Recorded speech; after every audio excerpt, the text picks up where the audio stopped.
Hello my first year students, this is your paper second prose and this is the second video of the topic Introduction to Charles Lamb.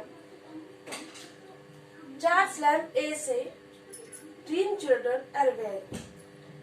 पहले video में मैंने आप लोगों को Charles lamb की life के बारे में बताया था। अब मैं आपके इनके एसे जो उनका पर्सनल एसे है ड्रीम चिल्ड्रन एवरीवेयर, इसके बारे में मैं आपको बताती हूँ। So first of all, this essay is an autobiographical note. सबसे पहले ऑटोबायोग्राफिकल नोट है ये। चार्ल्स लैम्ब के मोस्टली एसे सब पर्सनल हैं, जो उन्होंने जितने भी एसेस हमने लिखे हैं पर्सनल एसे, मतलब अपने बारे में, अपने व्यक्तिगत लाइफ के बारे में उन्होंने लिखा है। तो उसी में से एक है ये ड्रीम चिल्ड्रन। ड्रीम चिल्ड्रन का मतलब आप खुद ही समझ रहे होंगे कि ड्रीम का मतलब सपना और चिल्ड्रन माने बच्चे। रिवेरी किसे कहते हैं? रिवेरी इज अ डे ड्रीम, मतलब एक अपनी मतलब दिन में जो सपने देखते हैं या अपनी मन की लहर जो भी उन्हें अपने समझ में आता है वो कल्पना करते हैं। ये जो ऐसे है वो इनकी एक कल्पना है जिसे वो प्रेजेंट कर रहे हैं अपने ऐसे के रूप में, और उन्होंने इसको टाइटल दिया है ड्रीम चिल्ड्रन। अब और इसके अंदर क्या है? This is an autobiographical note. Number 2, it is a blend of fact and fiction. ये किसका मिश्रण है, किसका ब्लेंडिंग है? फैक्ट माने तथ्य जो सच्ची रियलिटी है, एंड फिक्शन माने उपन्यास, उसका एक मिश्रण है। The whole essay is a product of fancy. जो पूरा एसे है किसका प्रोडक्ट है? फैंसी। फैंसी मीन्स इमेजिन माने कल्पना है। This is one of the most pathetic of all Lamb's essays. ये जो इनका एसे है वो लैम्ब के एसे जितने उन्होंने लिखे हैं सबसे ज्यादा पैथेटिक मतलब सबसे ज्यादा दुखद है। It was written after the death of his brother Lamb. अब सबसे मेन पॉइंट क्या है कि इट वॉज रिटन, ये लिखा गया है किसकी डेथ के बाद? जो उनका एल्डर ब्रदर था जिसका नाम था जॉन लैम्ब, उनकी डेथ के बाद उन्होंने ये लिखा। उनकी डेथ के बाद वो बहुत ज्यादा सैड हो गए, और सैड होने के बाद चार्ल्स लैम्ब उनको तो अपनी बिलव्ड भी जो उनकी लवर थी वो भी नहीं मिल पाई, उसने दूसरे से शादी कर ली। मैंने आपको लास्ट वीडियो में बताया था कि उनकी वाइफ बिलव्ड थी एलिस विंटरटन, और उन्होंने शादी की थी किससे? बार्ट्रम से। ओके, तो ये जो बार्ट्रम और जो एलिस हैं इनको है इन्होंने अपने इस एसे में उनको प्रेजेंट किया है। कैसे किया है वो अभी हम लोग जब एसे पढ़ेंगे तब जानेंगे। तो सबसे मेन पॉइंट इनके एसे के बस यही है कि it is an autobiographical note, it is a blend of fact and fiction, it is the product of fancy, it is the pathetic essay, and it is written after the death of his brother John Lamb. Okay, तो अब हम इनके main points जानते हैं एसे के जो ये जो लाइन है टेक्स्ट की लाइन नहीं है, ये एक सिंपल लाइन है जिनमें हम पूरे एसे के बारे में जानेंगे कि इस एसे में उन्होंने किस किस बारे में बहुत शॉर्ट में देखते हैं कि क्या बताया है। ओके, हिंट्स एक समझिए आप पूरे एसे की।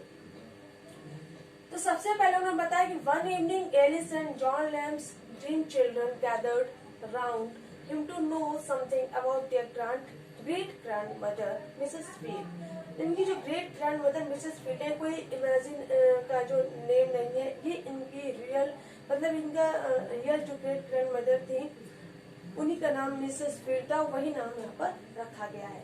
नाम जो है वो बिल्कुल सही है, उनका कोई ऐसा नहीं है कि कोई कल्पना से ही सोच कर उन्होंने कोई नाम रखा हो। तो एक शाम एलिस एंड जॉन, एलिस और जॉन ये दो बच्चे दिखाए गए हैं। एलिस और जॉन कहाँ दिखाए गए हैं?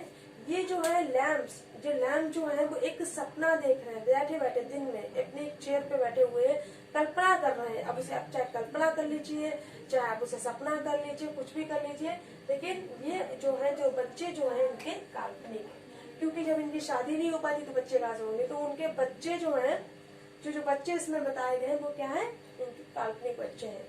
वन इवनिंग एक शाम क्या होता है कि एलिस और जॉन जो होते हैं उनके जो लैम्ब के ड्रीम चिल्ड्रन गैदर्ड इकट्ठा होते हैं राउंड हिम टू उनके पास बैठते हैं to know something about their. क्या जानने के लिए बैठते हैं? उनकी जो दादी माँ थी, उनकी जो नानी माँ थी, उनके बारे में जानने के लिए उनके पास बैठते हैं कि पापा मुझे बताओ कि दादी क्या थी, कैसी थी, है ना। तो Lamb told them about the pious god fearing old lady. तो लैम्ब जो है वो उस पवित्र, पायस का मतलब पवित्र, जो देवता हैं उनके बारे में बताते हैं। फियरिंग, जो डरते थे, वो भी डरते थे उस ओल्ड लेडी से, वो इतनी ग्रेट थी।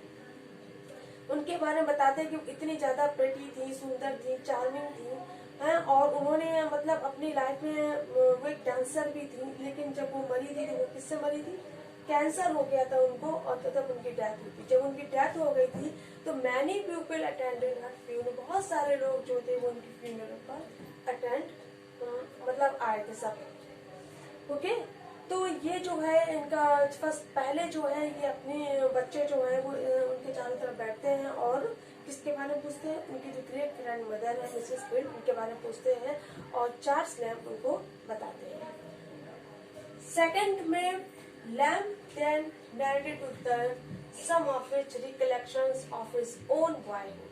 सेकंड, जो उनका ऐसे में जो सेकंड स्टेंजा होगा, पॉइंट होगा, उसमें वो किसके बारे में बता रहे हैं? रिकलेक्शन माने यादें। कौन सी यादें?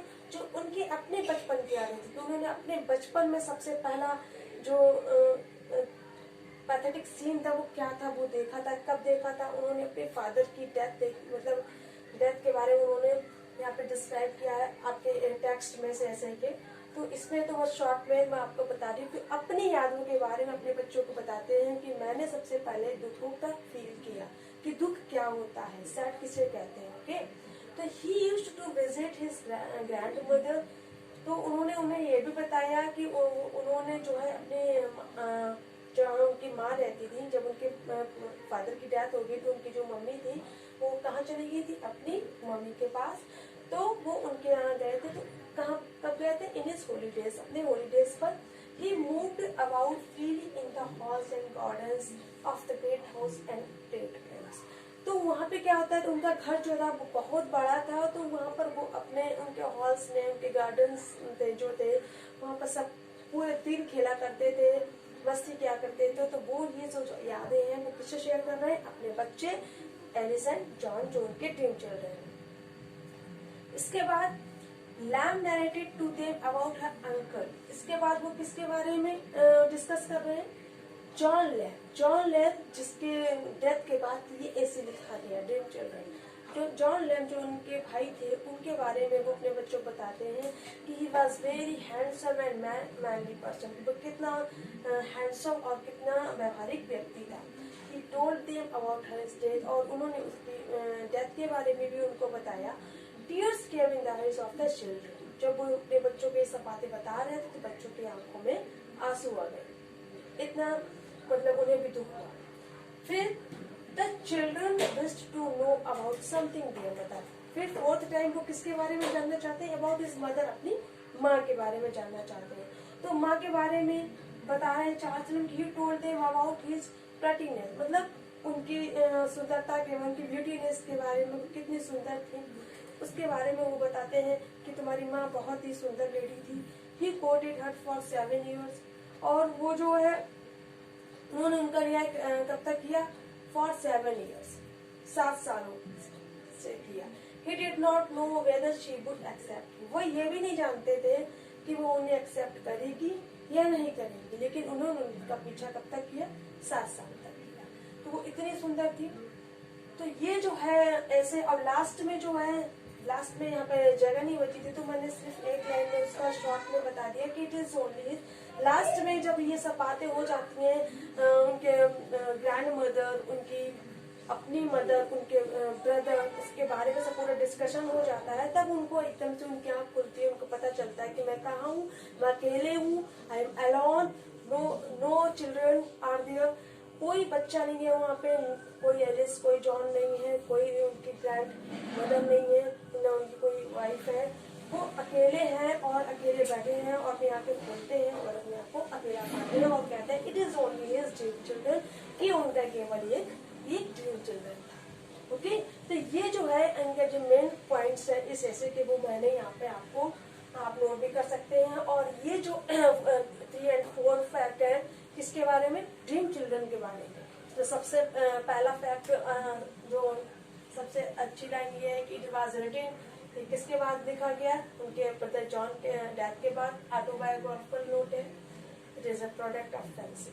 ओके, तो ये इस वीडियो में मैंने आपको इनके इस ऐसे के पूरा एक समझ लीजिए समरी टाइप की मैंने बता दी है, और जो इसकी टेक्स्ट की लाइनें हैं जो आपके एक्सप्लेनेशन में काम आएंगी, जो एक्सप्लेनेशन आपके आएंगे उसके लिए आपको टेक्स्ट की लाइनें पढ़ना बहुत जरूरी है।